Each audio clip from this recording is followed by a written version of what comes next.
I visited my son on his first day working at his father-in-law's company. I found him on his knees on the bathroom floor, wearing yellow rubber gloves, scrubbing a toilet. His new suit still hung on the door hook. His father-in-law stood behind him laughing. That's the only job this idiot knows how to do. A business degree. 35 years of my sacrifice. All to watch my son be humiliated like an animal. I said nothing, fighting back my rage. I walked out and made a phone call. 3 weeks later, they were screaming in horror at what I did. This isn't a story about revenge. This is a story about the price of dignity. Before I tell you what happened next, drop a comment. Where are you watching this from? And what time is it right now? I want to know how far this story about a father's fight for dignity has traveled. The kitchen smelled like strong coffee and bacon grease. I stood at the stove flipping eggs while Caleb sat fidgeting with his tie navy blue, expensive a gift from Morgan, his wife. He belonged in boardrooms, now not our little kitchen with its chipped countertop. You want more coffee? I asked. No thanks, Dad. I'm jittery enough. He laughed nervously. I want to make you proud. Ashford Development is one of the biggest firms in San Antonio. I know it is. I slid the eggs onto his plate. And you earned this position. Don't let anyone tell you different. He nodded, but I saw the doubt flickering behind his eyes. Caleb had always been that way. Brilliant, hardworking, but carrying some invisible weight that made him question his worth. I'd spent 28 years trying to build him up brick by careful brick. Your mom would have been so proud, I said quietly. His throat worked. I wish she could have seen it. She can. I tapped my chest. Right here. We ate in comfortable silence after that, the kind that comes from years of being each other's only family. When Caleb stood to leave, I walked him to the door. He grabbed his briefcase and turned back. Thanks for everything, Dad. For the breakfast, for working double shifts to pay my tuition, for... Hey! I gripped his shoulder. That's what fathers do. Now get out of here before you're late. He grinned nervousness, disappearing for a moment. Then he was gone, backing down the driveway in his Honda. I stood on the porch, watching that uneasy feeling settling deeper into my bones. I tried to shake it off. Washed the dishes, changed into work clothes. But the feeling wouldn't leave. It sat in my chest like a stone. I picked up my phone 3 times to call him, then put it down. He was a grown man. He didn't need his old man hovering. But I couldn't concentrate on the bid I needed to submit or the crew schedule. Finally, around 11, I made a decision. I'd swing by Ashford Development, maybe bring Caleb some lunch, just to check in. The building sat downtown, all glass and steel, the kind that screamed money and power. I parked my dusty work truck between a Mercedes and a BMW, feeling suddenly out of place. The lobby was marble floors and cold air conditioning. A young woman at the reception desk looked up with a professional smile. Her nameplate read, Amanda Foster. Good morning, sir. How can I help you? I'm looking for my son, Caleb Walker. He started today. The smile froze. Her eyes widened and something passed across her face. Pity, fear. She glanced toward the elevators, then back to me. Oh, Mr. Walker, let me just check on that for you. And in that moment, my gut feeling crystallized into certainty. Something was very, very wrong. Amanda stood up from her desk, one hand reaching toward me. Mr. Walker, maybe you should wait. But I was already past her, moving toward the elevators. Behind me, I heard her pick up the phone, her voice low and urgent. The elevator ride to the 3rd floor felt endless. My son had a business degree. Why would he be in maintenance on his first day?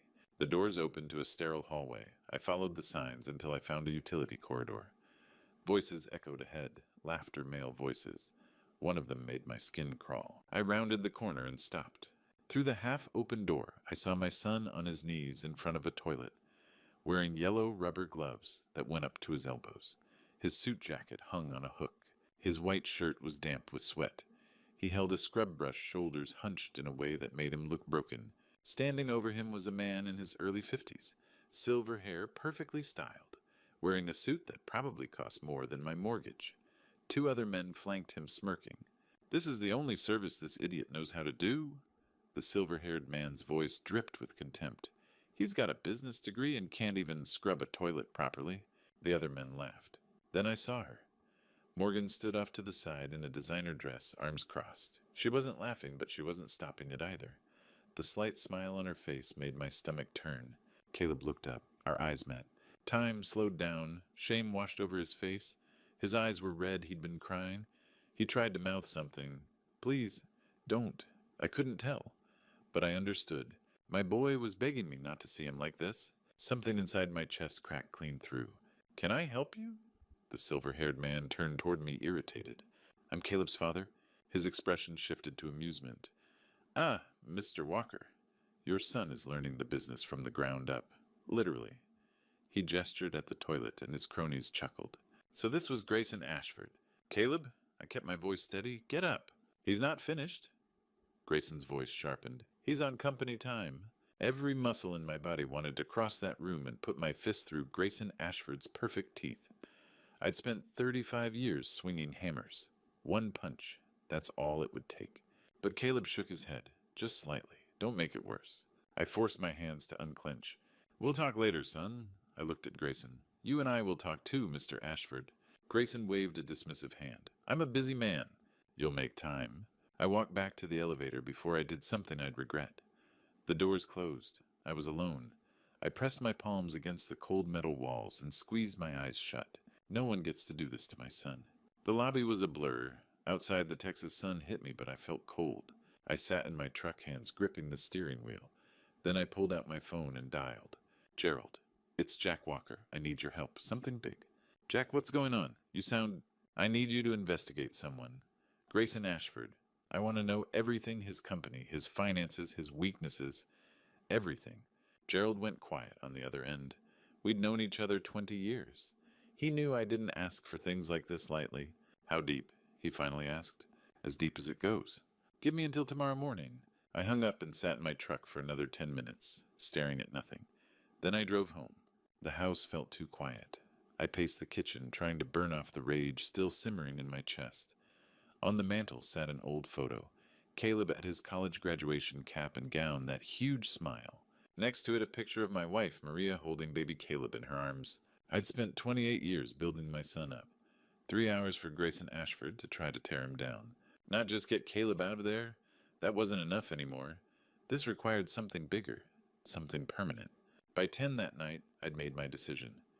I was sitting at the kitchen table when I heard a key in the lock. Caleb came through the door like a ghost, shoulders hunched, eyes down. The smell of cleaning chemicals clung to his clothes. When he saw me waiting, he tried to turn away, but I caught the red around his eyes. Come here, son. His face crumpled, just like that 28 years old, and he was crying like he used to when he was 7 and scraped his knee.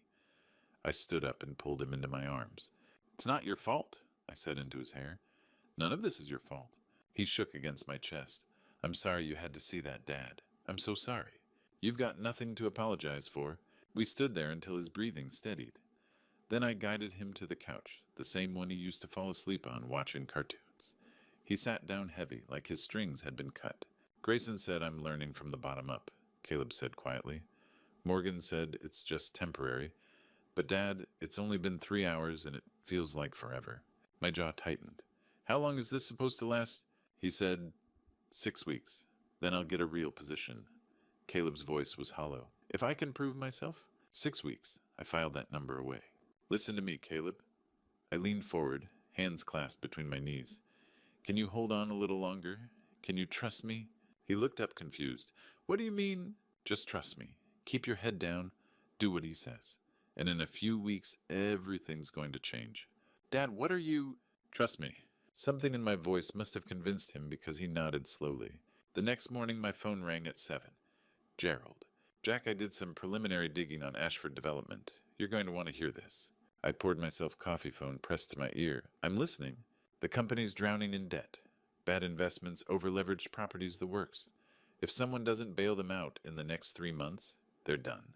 I stared out the kitchen window at the sunrise painting the sky orange and pink. Maria used to love sunrises. Done how? Bankrupt, liquidation, game over. A cold smile spread across my face. Then I guess someone should rescue them. Gerald spread the documents across the table at Mi Tierra Cafe, the smell of fresh tortillas and coffee filling the air around us. It was early morning, the restaurant just starting to fill with breakfast crowds. He'd chosen a corner booth, away from listening ears. Ashford Development is bleeding money, he said, tapping the spreadsheet. 12 million in debt. 2 failed projects in Houston and Dallas. The banks are circling and Grayson's got maybe 90 days before they call everything in. I studied the numbers. Gerald had been thorough property assessments, loan documents, vendor contracts. Everything laid bare. He lives like he's rich.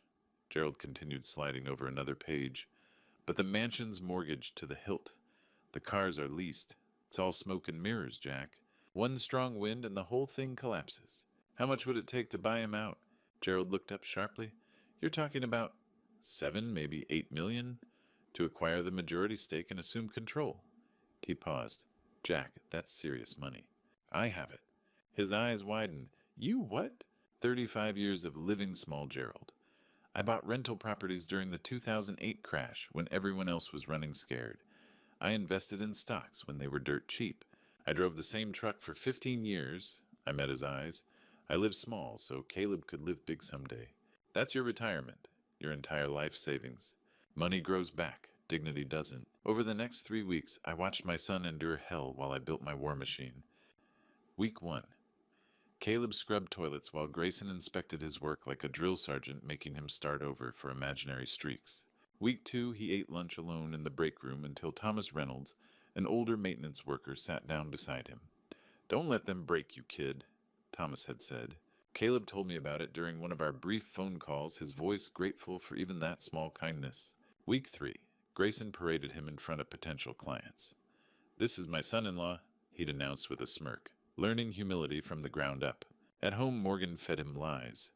Dad says you're doing well, just a few more weeks. And Caleb, my trusting boy, believed her. He told himself he could endure it. For her. For their future. It made my chest ache. While Caleb suffered, I moved. I liquidated properties, cashed in investments, met with bankers. Gerald created a shell company, Rio Grande Investment Group, and we recruited 3 business associates to serve as the public faces. James Porter, Benjamin Clark, and Anthony Lewis. Good men who owed me favors and asked no questions. Grayson can't know it's you, Gerald reminded me. Not until the papers are signed. He won't. Friday night of week 3, my phone rang. Caleb. His voice was strained. Dad, there's a big meeting Monday. Important clients from Dallas. Grayson wants me to serve coffee, like a waiter. My hand tightened around the phone. I could picture it, my son in his suit, carrying a tray, while Grayson's clients smirked. Another humiliation. Another test. You can do this, son. Just a little longer, I promise. After we hung up, I sat in the darkness of my kitchen for a long moment. Then I called Gerald. Send the offer, now. He needs to see an exit before Monday. Jack, are you sure? I've never been more sure of anything in my life. There was a pause on the other end. Then quietly, all right. I'll have it on his desk by morning. I hung up and stared at the photo of Maria on the mantel. 35 years of work. Every dollar I'd saved, every sacrifice I'd made. All of it about to be spent in one move. But if I could buy my son his dignity back, it would be worth every penny. Monday morning, 9 a.m. I stood in the Ashford Development Conference Room wearing a yellow janitor's uniform that Grayson had handed me an hour earlier. 6 businessmen from Dallas sat around the polished table, expensive suits, and confident smiles. I was holding a coffee pot, my hands shaking. Coffee, gentlemen. My voice came out smaller than I intended. One of them looked up at me, confused. Who's this? Grayson leaned back in his chair, that familiar smirk spreading across his face. Oh, that's my son-in-law. Teaching him the family business from the lowest foundation possible. He paused for effect. Builds character. The men chuckled. I felt my face burn. I moved around the table pouring coffee. My hands wouldn't stop shaking. When I reached the third man, the pot slipped. Coffee splashed across the table, soaking his papers. Jesus, the man yelped, jumping back. Grayson's face turned red. You can't even do this, right? He pointed at the floor. Get a towel. Clean it up. Now. I grabbed a towel from the service cart, got down on my knees. Again, like I'd done for 3 weeks, wiping up my own mistake while 6 strangers watched. See what I have to deal with, Grayson said to his clients, shaking his head. My daughter married a man with no backbone. The door opened. Morgan walked in. She'd been scheduled to join the meeting. She saw me on the floor, towel in hand, surrounded by laughing businessmen. Our eyes met. She looked away, not with sympathy, with embarrassment. She was ashamed of me. Something inside me snapped. I stood up, slowly. The towel fell from my hands. Say something, I said to her.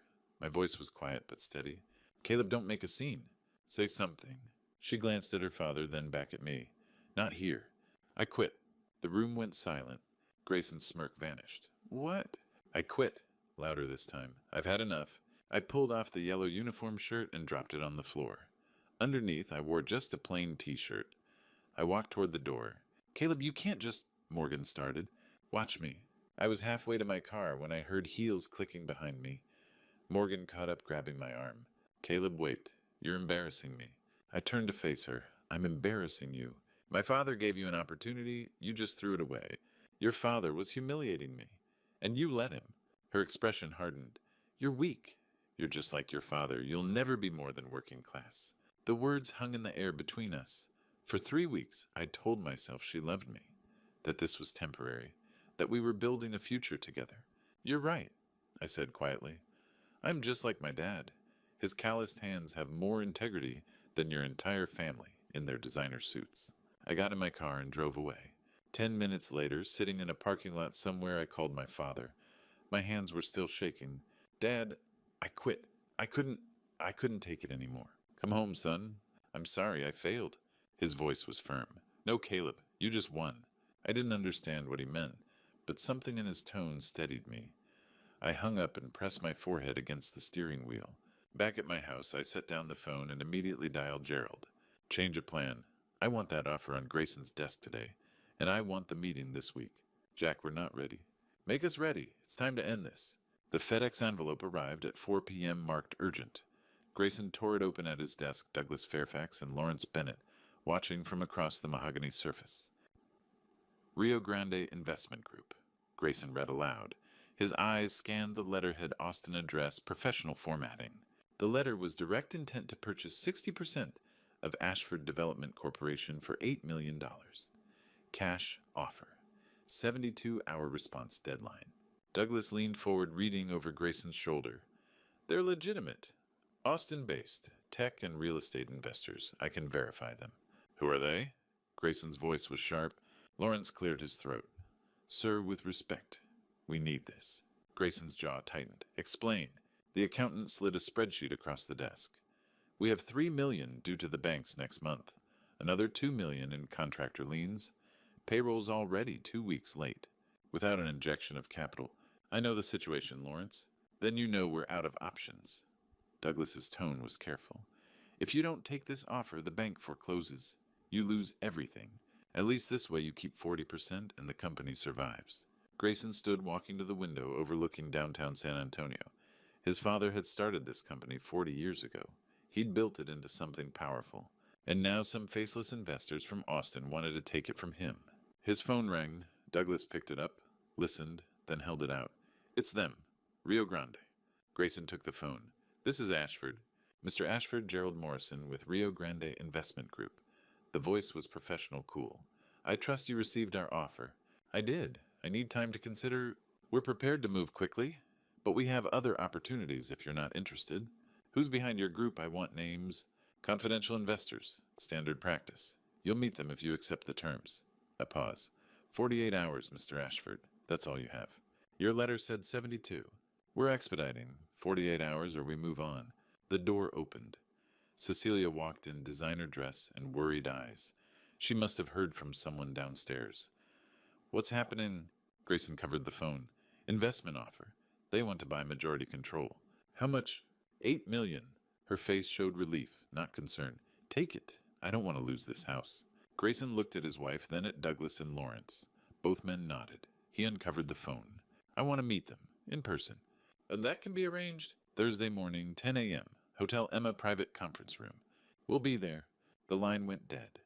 Grayson set down the phone and sank into his chair, feeling suddenly older than his 52 years. Across town, Gerald Morrison hung up the phone and turned to the man sitting across from him at a small table. Jack Walker sat with his hands folded, his expression calm. Done. Thursday morning you'll face him. Jack's voice was quiet. Good, let's finish this. I stood in the adjoining room listening through the audio feed Gerald had set up. The blue button-down shirt I wore wasn't designer, but I felt more powerful than any suit in that room. Today wasn't about money. It was about truth. Through the speaker, I heard Grayson arrive at 10 sharp. Professional greetings, chair scraping, coffee being poured. Gentlemen, I appreciate your interest in Ashford Development. Grayson's voice tried for confidence, but I heard the strain underneath. James Porter spoke first. We've done extensive due diligence, Mr. Ashford. Your company has Significant challenges. Temporary setbacks. The fundamentals remain strong. Benjamin Clark's voice was flat. The fundamentals are $12 million in debt, 2 failed projects and contractor liens. I heard Douglas Fairfax Grayson's lawyer intervene. My client is aware of the situation. That's why we're here. Anthony Lewis laid out the terms. Our offer is $8 million for 60% ownership. You continue as a consultant. $80,000 annual salary. Consultant, Grayson's voice rose. That's my company. Gerald's voice cut through cold and professional. It was your company. If you don't sign today in 30 days, it'll be the bank's company. Silence. I imagined Grayson's face pride warring with desperation. We need a decision, Mr. Ashford, James said. We have other opportunities. Through the feed, I heard Grayson whisper to his lawyer. Douglas's response was quiet but clear. Take it. It's the best you'll get. Probably the only offer you'll get. More silence. Then Grayson, I want $10 million. $8.2 million. Final offer. The silence stretched. Then Lawrence Bennett, the accountant, whispered, Sir, please. Grayson's voice came out defeated. Fine. 8.2. Excellent, Gerald said. However, there's one detail my client wants to address personally. Client, I thought these three... We represent a primary investor, James said. He wants to meet you before signing. I heard Gerald stand. Footsteps. Then 3 sharp knocks on the connecting door. I opened it and stepped through. The room was exactly what I'd imagined: polished table leather chairs, floor-to-ceiling windows overlooking San Antonio. 6 men in expensive suits turned to look at me, work boots, jeans, button-down shirt. I looked like I'd walked off a job site. I was exactly where I belonged. Grayson squinted at me. Do I know you? We met once, briefly, in your building 3 weeks ago. I watched recognition flicker across his face. You're Caleb's father. That's right. He laughed nervously. What is this, some kind of joke? Gerald stood beside me. No joke, Mr. Ashford. Allow me to introduce the primary investor of Rio Grande Investment Group, Jack Walker. Grayson's face went through a progression, confusion, disbelief, horror. No, this is insane. You're a construction worker. Owner, small company but profitable, 35 years of savings, smart investments, living small. I pulled out a chair and sat down. While you were leasing luxury cars and mortgaging mansions, I was building something real. Grayson turned to his lawyer. This can't be legal. Douglas reviewed the documents spread before him. It's completely legal, sir. I won't sell my company to him. Then don't, I said calmly. Walk away. In 30 days, lose everything. Your choice. Why, his voice cracked. Why are you doing this? I leaned forward, hands clasped on the table. 3 weeks ago, I walked into your building. I found my son with a business degree. My son I sacrificed everything to educate on his knees scrubbing your toilet. I was teaching him. You were breaking him. You called him worthless. You humiliated him in front of employees' clients, his own wife. My voice stayed level, but I felt the rage simmering underneath. You paraded him like a trained dog. You made him serve coffee in a janitor's uniform. He was too sensitive. No, you were too cruel. And now you're going to learn what it feels like to lose everything. Please, desperation leaked into his voice. This company is my life. My father built this. And you destroyed it, not me. Your greed, your arrogance, your cruelty, I just helped it along. What do you want from me? Sign the papers, walk away, and never speak to my son again. Gerald slid the contract across the table. Grayson stared at it like it might burn him. Oh, and one more thing, I said. Your daughter. She needs to file for divorce. Caleb deserves better. Grayson looked up, anger flashing. You can't. I can, and I will sign. His hand trembled as he picked up the pen.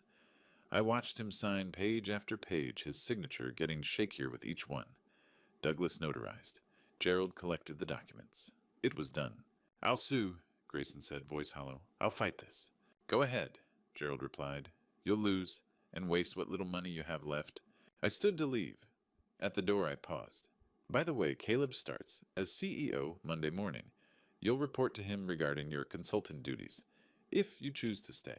Grayson's head snapped up. You're serious? Completely. Clean out your office. My son's moving in. I walked out into the hallway. The door closed behind me. For the first time in 3 weeks, I let myself breathe. Gerald followed me out. Jack, that was justice, I said quietly. That was justice. He nodded. What now? I looked out the window at the city where I'd raised my son, where I'd built my business from nothing. where I'd just bought an $8 million company with the savings of a lifetime. Now I said, let's tell Caleb he has a company to run. When I got home Thursday afternoon, Caleb was on the couch staring at the television without really watching it. He'd been like that for 4 days. Lost, directionless. His marriage was over. His job was over. He thought everything was over. Son, get dressed. We need to go somewhere. He looked up confused. Where?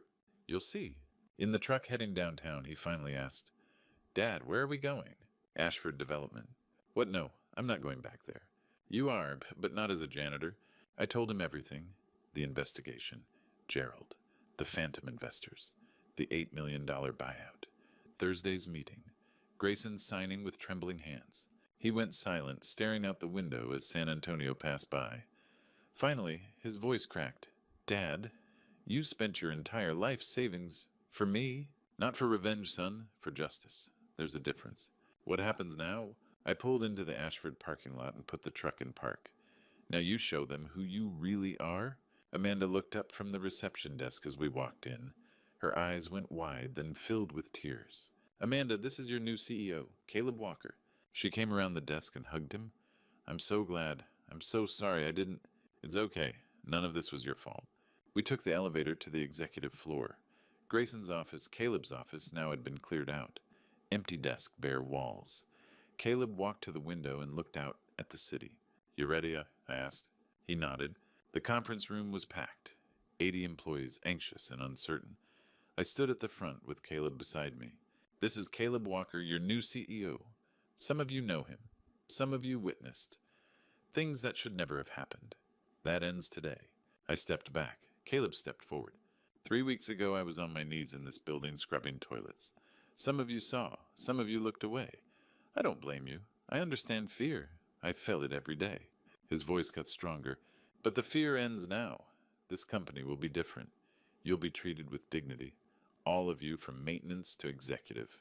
He paused, looked at me, then back at them. My father taught me something.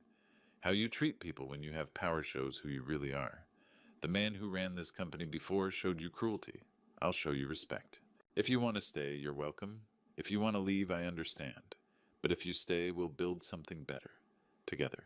The applause started hesitant, then grew genuine. An older man approached Thomas Reynolds' maintenance. Mr. Walker, I was there. When your father-in-law... He stopped. I wanted to say something. I'm sorry I didn't.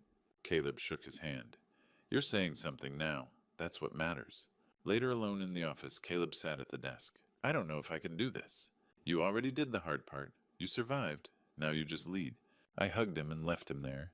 Through the door window, I watched him open a desk drawer and pull out a photo, the two of us at his college graduation. He smiled. All right, Dad, let's build something. 6 months later, Ashford Development, renamed Walker and Associates Development, was turning a profit. But this isn't a story about bitter revenge. It's about rebuilding with dignity. Caleb transformed the company. Fair wages, respect at every level. Thomas Reynolds, the maintenance worker who'd shown him kindness, became a supervisor. The biggest change. 2 affordable housing projects on the west side, the same neighborhood where I'd raised him. Building homes for people, not just profit. His divorce from Morgan finalized quickly. The prenup protected him. She got nothing. She remarried fast, another wealthy man, older this time. Just another transaction. Caleb met Olivia Brooks at a construction site. She was the architect on our West Side project. Their first conversation was about building codes, not status. When she met me, she smiled. Caleb talks about you constantly. He says you're his hero. I'm just his dad? Later, she told him, he's not like them. He's real. They moved in together after 6 months. Serious. Built on truth, not performance. As for Grayson, he lost the mansion to foreclosure. Lives in a small apartment now. Cecilia divorced him. Morgan rarely calls. He lasted 2 weeks as a consultant, couldn't stomach taking orders from Caleb. Quit out of pride. Now he freelances, struggles to find work. His sister Charlotte called me once. Thank you. He destroyed me 2 years ago. I'm glad someone finally stopped him.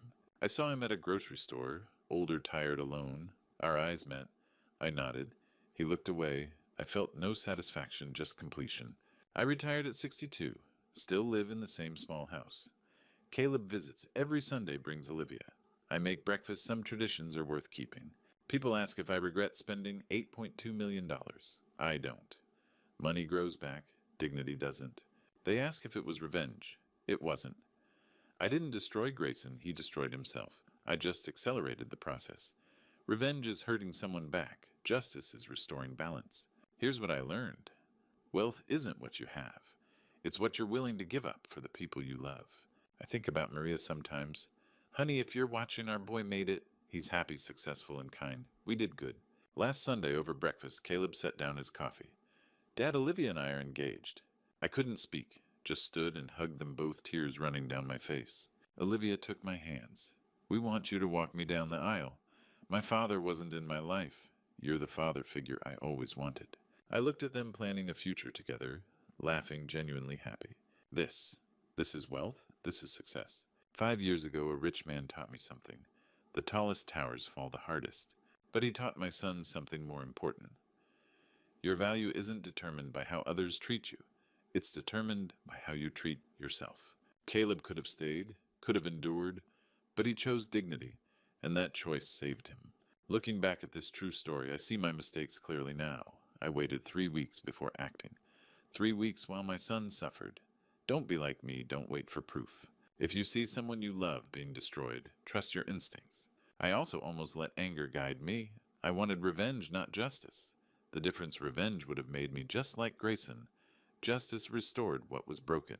That's the lesson these grandpa stories should teach.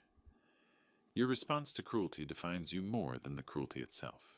Here's what this true story taught me. Dignity isn't given by others, it's chosen by you. Caleb chose to walk away. That choice saved him. Money, I'd spend it again tomorrow. Because wealth isn't your bank account. It's Sunday mornings with people you love. Don't be like me and measure success by dollars. I worked 35 years chasing financial security, but God showed me the real treasure was always sitting at my breakfast table. These grandpa stories aren't just mine, they're yours too. Every parent protecting their child, every worker standing up to a bully, every person choosing dignity over comfort. This true story happened because I finally understood love isn't passive.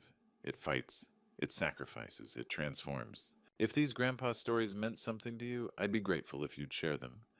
Maybe someone you know is on their knees right now scrubbing someone else's toilet. Maybe they need to hear you deserve better. Walk away. Choose dignity. Comment below. What would you have done differently?